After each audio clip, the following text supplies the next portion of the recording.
Part 4 is entitled Owning Your Life. The word for Part 4 is accomplishment. The thought for Part 4 is if a subject is difficult, get help and spend more time on it and never give up. Take the hardest classes you can. Don't baby yourself. Life's not going to baby you. So if you take easy classes just till you want to get through and get finished or whatever, that is almost a waste of time.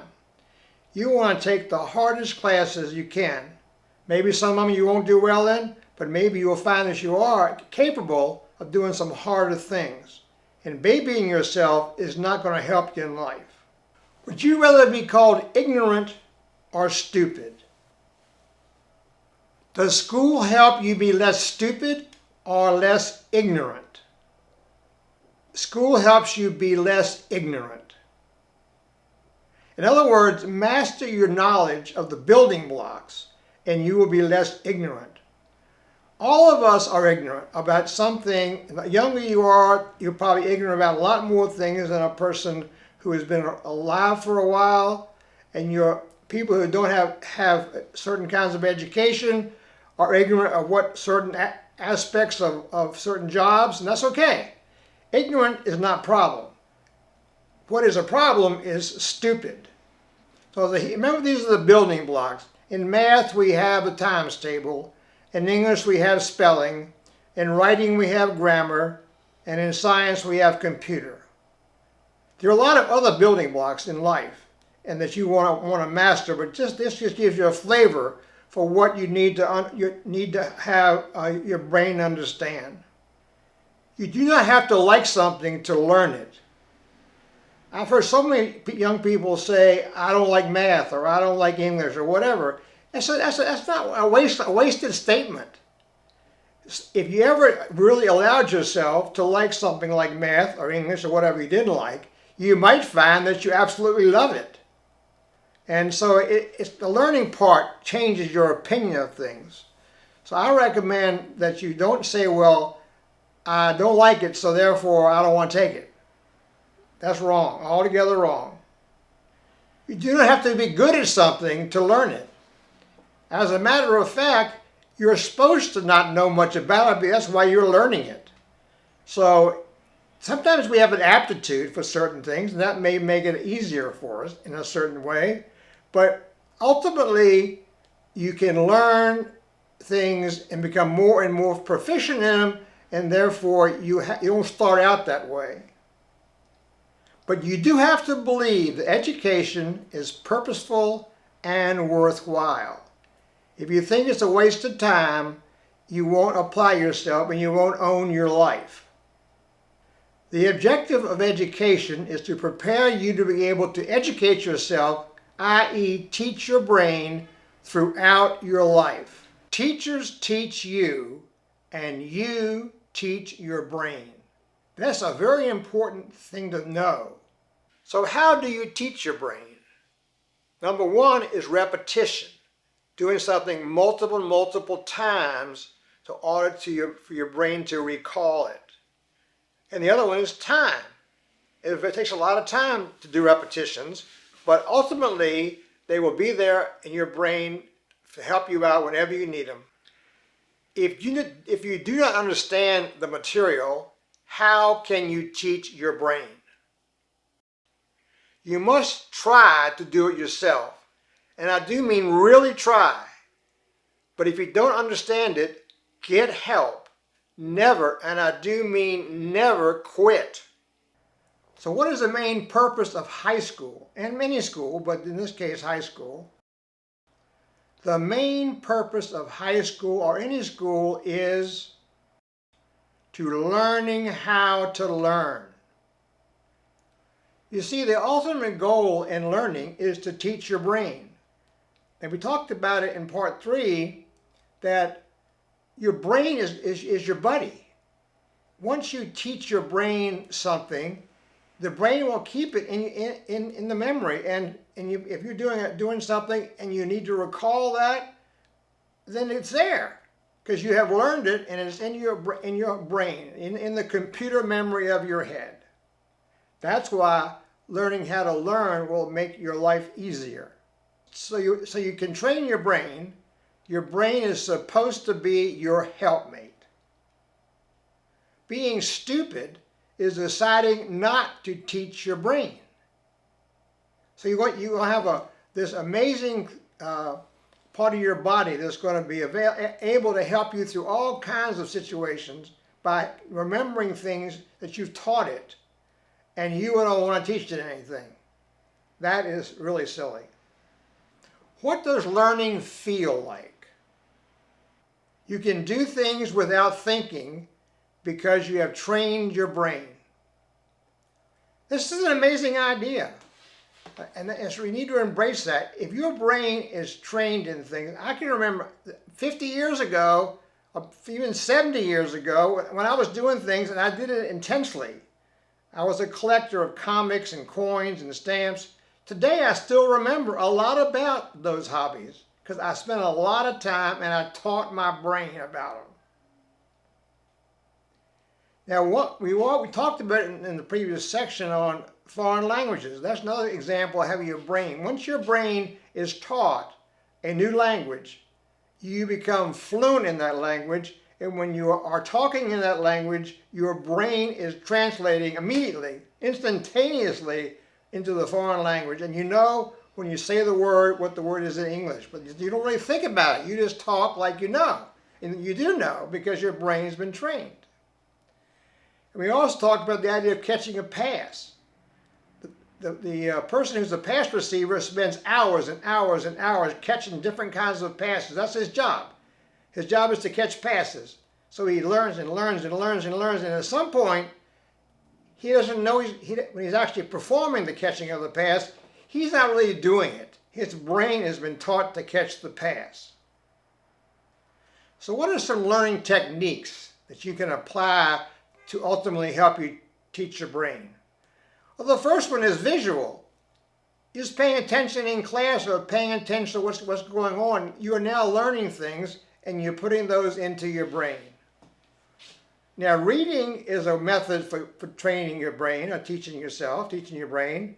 And that's something you may not like. You may say, I don't like to read. Well, I didn't like to read either, but that doesn't mean I shouldn't read. And I shouldn't read the information I need for my classes and for my vocation. But reading, many people read for fun. Memorization. Memorization is really helpful in certain subjects like math and history and even science. But memorization can be involved in all kinds of things. Remembering phone numbers, remembering where somebody lives. All these things are memorized. That means your brain has got that information stored, and it can be called up just by you implying you need it. Repetition is the kind of thing that really helps your brain remember. And that's why when you're doing any kind of homework or classwork or whatever, if it's repetitive, that's good because now you're going to solidify the knowledge in your brain. Now, taking notes. In the beginning of something, it's very easy to not remember everything you were learning and the teacher taught you. And the brain doesn't always remember things either in the beginning. You've got to really spend time with your brain, teaching the brain. But taking notes will allow you to go back to the information that you hadn't quite solidified in your brain and teach your brain more and more and more. And the last one here is study partners or study groups. If you're studying for a certain class and you have another person or people that are going to work together and they're all studying together, you're sharing knowledge. They may tell you something that you hadn't quite remembered and vice versa. So that's another learning technique. Skills you must master. Can you set goals? Now your brain doesn't really set the goals. You set the goals. But when you set the goals, what you should have in mind is I need to train my brain, teach my brain. Do you have enough self-control to complete the goals? Now that's ownership of your life. That's when you begin to know that you're not a kid anymore. You have responsibilities to yourself, to your brain, to whatever else you're doing, your job. And so you have to be able to complete those goals. You don't start it and then not do it, not finish it. And one thing I was talking to my friends at Bright Point Community College about was that a lot of students will start taking a class, and for whatever reason, they don't finish it. You've got to finish these things. You do not know when in that learning that you're going to find a nugget, a valuable piece of knowledge that you want to have and will use for the rest of your life. But you have to overcome the obstacles of not finishing. And the last things you need to master where you take the time to learn, the time to train your brain. That is immense. But ultimately, as the people who do that are better off and they will have more success. Now, what are some obstacles to doing this in your life, involving you personally? Immaturity. Let me just say this up front. When I was your age, I was immature. And I'm probably still immature at my age. But everybody who's young is immature, pretty much. And until you become more mature, you probably won't see the value that's going on in learning and in education. Another thing that's an obstacle is low self-esteem and hopelessness. Now, I told you the story about Harry.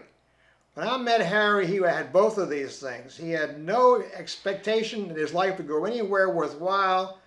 And after I worked with him, and I told you the story about that, Harry, I told you, has got 4 credentials in welding, and he got his high school diploma this past year.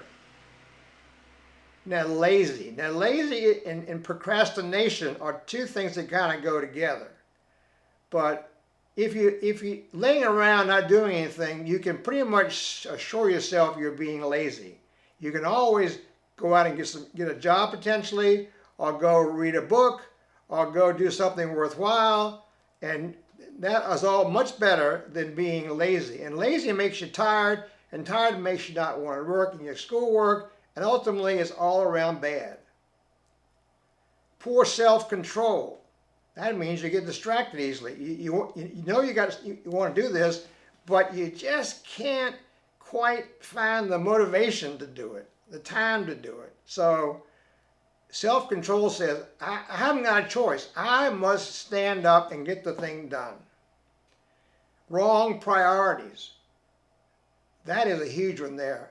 And that's why I'm teaching this presentation, because I want you to understand that your number 1 priority is teaching your brain. And if you think you have any other priorities in your life, you're wrong. Hanging with your friends, doing drugs, just not doing anything, being lazy. You want to have the priority, which is to teach your brain. Another obstacle is wrong friends. You know, if a friend is lazy or doesn't care about school, what he or she wants you to do is reinforce his laziness or her school, not going to school. That way he feels better. But you don't want those kinds of friends. You want the kind of friends that will tell you, come on, let's go study. Come on, let's go do this worthwhile thing. And last but not least is failure to get help. There are certain people that feel reluctant to ask for help. I don't know why that is. I never had that problem. But if you're stuck on something and you ask a friend, or if you're really stuck on it, you need to ask your teacher or your parents or whatever else, but you don't want to find out that you are failing in the class because you didn't get help when you first discovered you were not understanding everything. Other obstacles. Family situation. Every family has what I call family dynamics. Some families are very tight and they work hard together to make things happen. Some families have issues. Maybe it could be a problem of finances. Maybe it could be a problem of health. Maybe it could be a problem of abuse of drugs or alcohol. Whatever those situations are can be an obstacle to you. Now, I'm not saying it's easy to overcome some of those obstacles, but you either overcome them or they'll just pull you down and you'll be finding yourself doing the same thing. Peer pressure, again, I mentioned that a minute ago. Peer pressure has to do with the people that you want to hang around with. You want your peers to pressure you into studying, not pressuring you to just hang out and do nothing. Electronics are a real issue for everybody because they're all attracted to their phones, to their computers, and you go down the rabbit hole and you spend a half an hour doing things that are absolutely no value to you, rather than using electronics to help you to train your brain and to teach your brain. Now, health at the younger age really has to do with two important keys. Are you getting enough sleep? Young people need at least 8 hours of good sleep. If you're the kind of person that wants to stay up all night and go to class the next day and you just fall asleep on the desk, that is your fault. You've got to give sleep a priority, and poor eating. The snacks that you choose to eat should not be soda and a bag of chips or anything like those things. They are not full of the things your body needs to make your brain and yourself happier and healthier. And again, last but not least, drugs. Your brain is not a toy. If you start using drugs so that you think it makes you feel better or it makes you have more fun or whatever your reasoning is, you're going to possibly damage your brain. A damaged brain will never be able to do all the things it could have done before it was damaged. Overcoming one obstacle now will indicate you can overcome other obstacles. And that's huge. When you find yourself overcoming an obstacle, you got to pat yourself on the back. You got to say, I did it once, I can do it again. In my personal life, I was in the Corps of Cadets at Virginia Polytechnic Institute, now called Virginia Tech, and the first year was very, very difficult mentally. There was the rat system, as they called it. There was the job of the upperclassmen to kind of harass you sometimes and scare you and stuff like that. And so when I finished that year, I was like amazed at myself. I said, I did this. I actually made it through. And that indicated to me that I could do it. Anything. I could do anything. If I could do this, I could do anything. I also want to point out there's many movies that come out and they're called coming of age movies. And in that movie, the story is one or two individuals are in teenagers maybe and are young adults, and they're struggling with issues and problems. And along the way, things happen for the good and for bad. And usually at the end, they have accomplished what they needed to accomplish to move on with their life.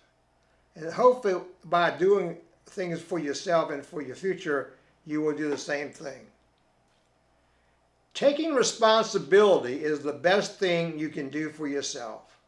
No matter what somebody tells you, no matter what you're thinking, how hard it is, whatever it might be, you've got to take the responsibility to do the best thing you can for yourself. Your future is affected more by your daily choices than any other factor. Are you going to decide to get up and get out of bed? Good. Are you going to go to school and sit in the class and pay attention and take notes and train your brain and teach your brain? Good. If you decide, I don't want to do that. I want to go down to the corner store and get myself a soda and some chips, and I just want to hang out here, or if I go to class and I want to fall asleep, not pay attention. These are the things you make daily choices. And unless you make the choices that are best for you, and you know what they are, even when you're doing the wrong choices, then you're going to find yourself failing in the future. When you take ownership, you will know. You'll be a whole different person. My granddaughter is 20 now. When she turned 16, she owned her life. And you could see it. She no longer had to be asked, cajoled, pressured into doing her homework or getting things done. She just knew she had to do it, and she did it. She got into a study group, and she got good grades, and she knows learning and teaching her brain. Who else will know that you've taken ownership? Your teachers will know.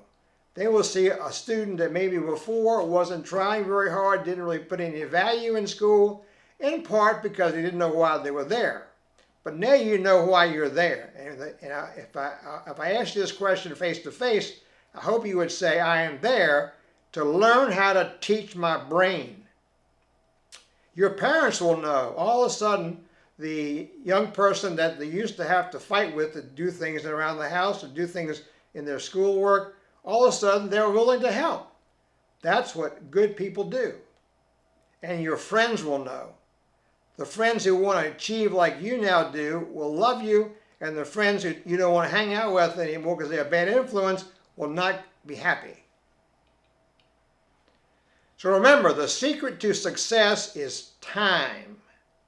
That means time has got to be spent on processing and learning all the things that you need in your classes, in your life, and so forth.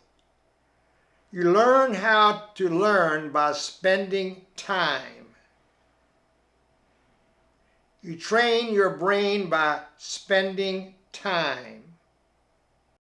Now that you have hopefully decided that you want to teach your brain so your brain can be your partner, we're now into the part where you move from being a child to an adult and you own your life. That means nobody has more to lose than you do for not taking care of yourself in the area of learning. Now in this part 4 we talk about taking care of all the activities that are important to your future. And we talk about obstacles to those activities. An obstacle is something you need to overcome as best you can. Sometimes we can't overcome all the obstacles, but we want to get rid of as many of them as we can by doing the things that will help us in our future. Remember, we have the most control over that. The person that has the most control over that is yourself. If you get sidetracked, don't quit. Just get back on track. End of part 4. Learn to like yourself. It's very, very important that Harry learn to like himself. And it's very, very important for you to learn to like yourself. Even if you've done some things you're not proud of, go forward and learn to like what you're doing and like yourself. Give yourself praise when you move forward. If nobody else wants to praise you, you praise yourself because you know what you put into that to achieve what you've achieved, and you should be proud of the fact that you're moving forward. Forgive yourself when you do not succeed.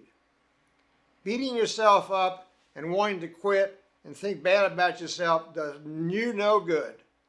So you want to forgive yourself and move on.